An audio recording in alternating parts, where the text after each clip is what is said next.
What's going on, YouTube? It's your brother, voice of Judah.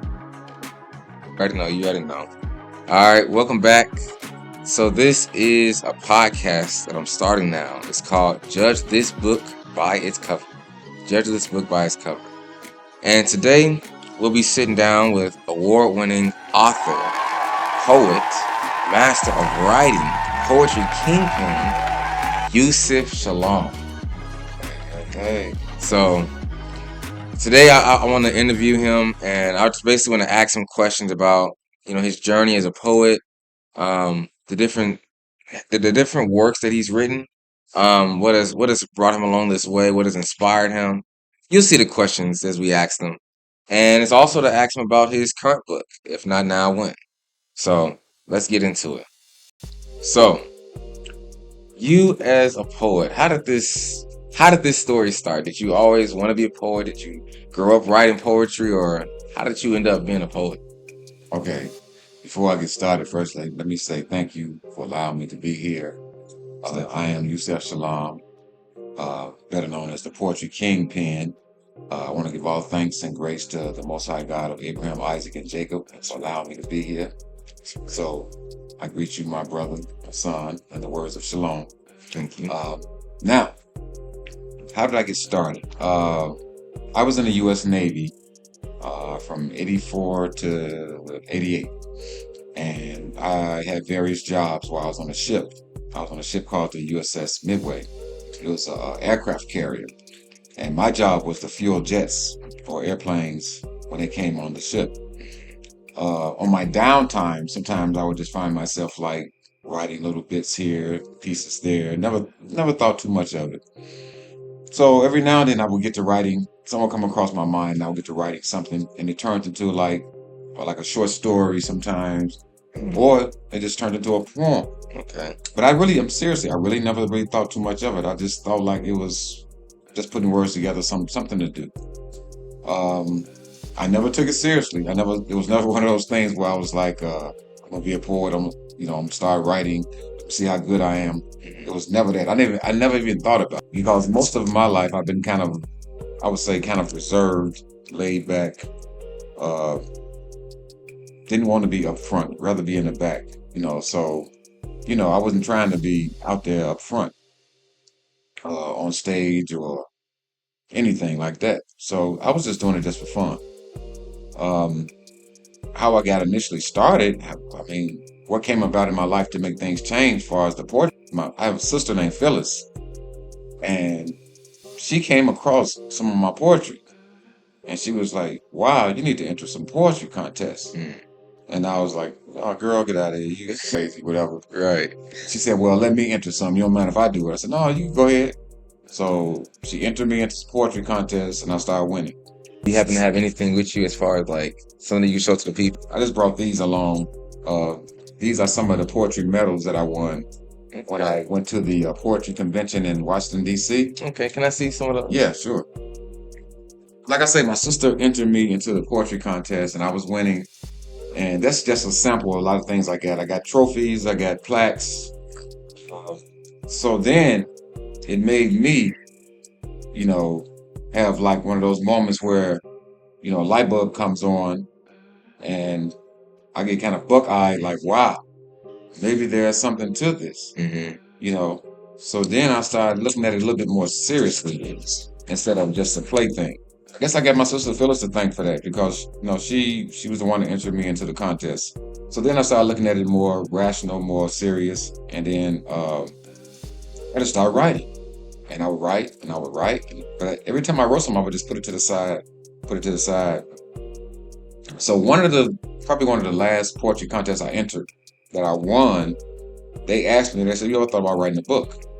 Wow. And I said, "No, first of all, I never even thought about writing poetry. You Right. thought about a book?" Right, I'm like, right. wow. You talking about Sheesh. like me?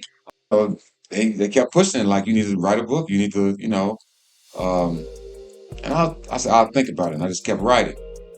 So finally, I looked over all the books I had, and, maybe I could write a book, and kind of, with their help, kind of put things together. And got together and I wrote my first book. It was Wow. called Seventh Child, and actually this is it right here. What? Yeah, Come on, y'all. very first one. Wow. People got to see this. This is amazing. Okay, You okay. can tell that's the first one because it's got small. There's not a lot of decoration on it, but you know what? That I hold that very close to my heart because that was the first, Wow. the very first. This is your baby right here. Right. And Yeah. it's called Seventh Child because I'm the seventh child of my family. And in the Bible, the number 7 is very significant. So it had a lot to do with it. So yeah, this is my baby, seventh child. My next question will be, since I think you said you started your interest for poetry kind of started over when you were overseas, right? I was in Yokosuka, Japan, aboard the USS Midway, the ship. That's where it all started. I was overseas in Japan. Yep. So when you first started writing, do you remember what you wrote about? Like what the topics were for you? Oh man. Actually, I appreciate all the love and support when you all view and like what I record. Whether friend, family, or interested viewer, your contributions keep this channel flowing smoother. I'm trying to load this channel with hundreds of videos, like I'm producing episodes from your favorite TV show. Hit the notification bell and please subscribe so you can experience the journey right by my side. Thank you.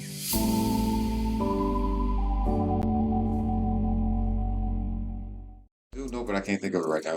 I wrote so much, man. I will say this: the majority of poetry back then and now have been serious topics. Okay. Don't ask me why. I don't know. That's just the way things affect me, or I write about my surroundings, or what's going on, and like far as current events, or things that need to be spoken of that nobody else is speaking of. Because I've always felt like when people say controversial, that word is very entertaining to me because people always try to make controversial make it seem like something bad.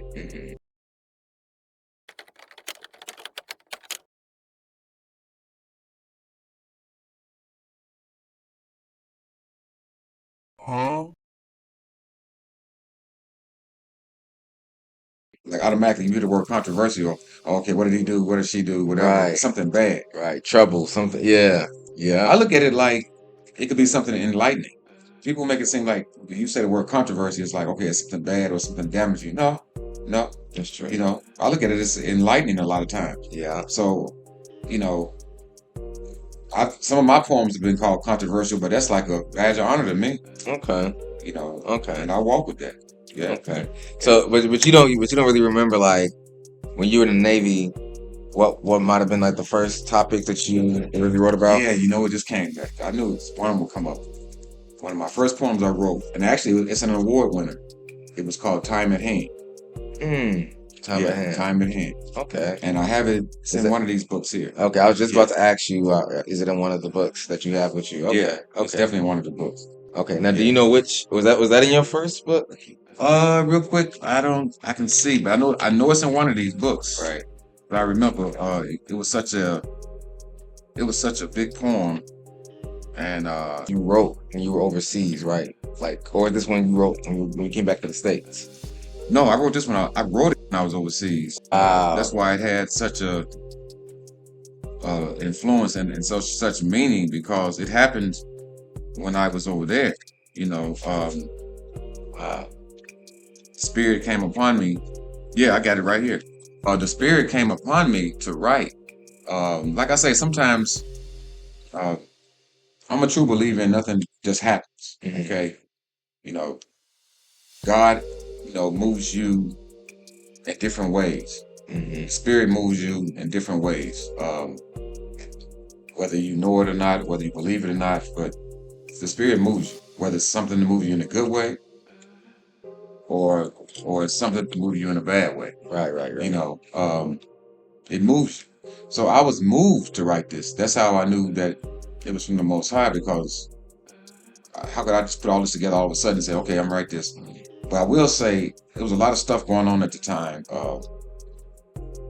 and it's kind of funny because black people have always kind of caught hell in this country, and a lot of stuff that was going on back then that you thought probably wouldn't be around today still exists.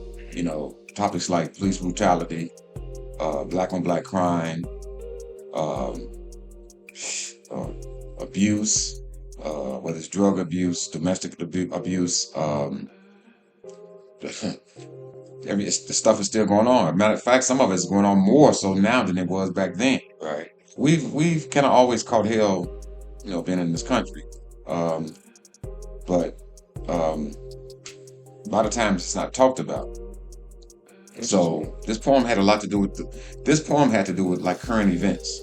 But it's funny because I can read this poem now, and you would probably think that I'm talking about now, even though it was written back then. Wow. The only difference is I refer to the president, and we have a different president now. But other than that, if I read this, you'll say, "Wow, you probably wrote that like last week." Dang. Do you feel like as a poet that you write things that can cover like a vast space of time? You basically write poetry. You may write it today, but it can cover things that may happen right now, maybe things in the past, and also things in the future. Yeah, that's funny you say that. That's why I get the Most High all the praise, because the only other person I know to do that is God Himself, and that comes from the Bible. The Bible is a book that was written centuries, ages ago, right? But it still can tell you what's to come. No other book can do that. So by me writing this poem, and I'm not saying that I'm a God, I am God, and nothing like that. But by me writing this poem, I know it had to be His Spirit to move me to write. Because, like I said, this was written years ago. Right. And dude, that's and if I read that's it, crazy. And if I read it, if you want me to, I can. The only difference is it's a different president now. Right. Yeah. Yeah. Man, that's some good stuff. That is some good stuff. You got me thinking, man. Like, wow, that's crazy. Okay. So since you were overseas, when I feel like you got the bug, right? The bug bit you. You really started into poetry. Were there any poems that you kind of dedicated to like your experience in that time, in that given time and moment when you were overseas? Like, did you write anything about like being on the ship or sailing or like your job or seeing things out in the ocean? Like, was there anything that particularly kind of captured that experience? I never really wrote about I never wrote about Navy itself. I wrote more like things that was going around me, just like this poem "Time at Hand." I think I might have wrote about being, what was it? It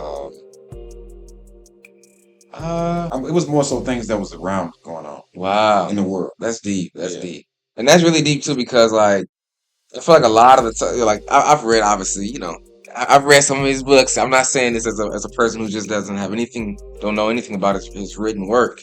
I've read a lot of your poems and stuff, so it seems like a lot of the issues that you do cover, it's like stuff that we as a people even deal with like in America. So I think that's kind of cool because you were overseas when you were writing some of the stuff, but it's like stuff that we as a people experience in America. So I feel like it kind of shows how even when you're overseas, like it was still upon your mind as a black man. Like, wow. Yeah, because you gotta remember, I'm black everywhere I go.